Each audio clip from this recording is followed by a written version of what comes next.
Israel যে বড় বড় হামলা চালিয়ে যাচ্ছে গাজার মুসলমানদের প্রতি, গাজার ছোট ছোট বাচ্চাদের প্রতি, গাজার সমস্ত প্রকারের মানুষদের প্রতি, এটা সবার হৃদয় রক্তক্ষরণ হচ্ছে।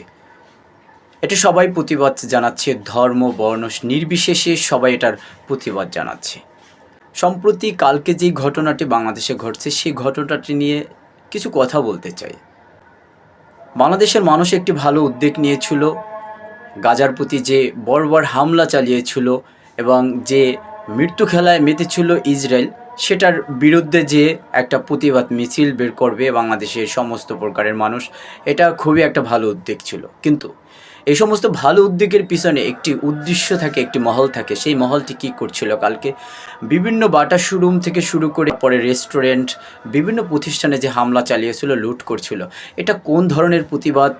এটা কোন ধরনের গাজার প্রতি একটা ভালোবাসার বহিত প্রকাশ হয়েছিল আমি আসলে জানি না।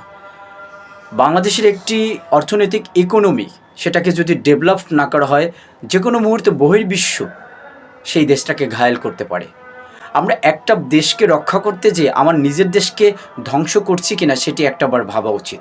বাংলাদেশের অর্থনৈতিক ইকোনমি যদি নাজুক হয়ে যায়, যে কোনো মুহূর্তে বহির্বিশ্ব বাংলাদেশকে দখল করার জন্য ছুটে আসবে। বাংলাদেশের মতন এত বর্বর জাতি, বাংলাদেশের মতো এত নিকৃষ্ট জাতি বহির্বিশ্বে আর কোথাও আছে বলে আমার কাছে মনে হচ্ছে না। একযোগে অনেক দেশই এটার প্রতিবাদ স্বরূপ র্যালি বের করছিল, কিন্তু কয়টা দেশে এরকম ভাঙচুর, এরকম লুট করা, বিভিন্ন শোরুমে লুট করা, বিভিন্ন রেস্টুরেন্টে লুট করা, কয়টা শোরুমে করছিল?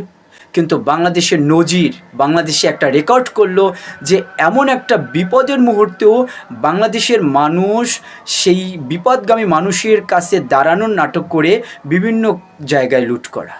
এটা কি আসলে বাংলাদেশের মানুষের স্বভাব চরিত্রের ভিতরে পড়তে পারে?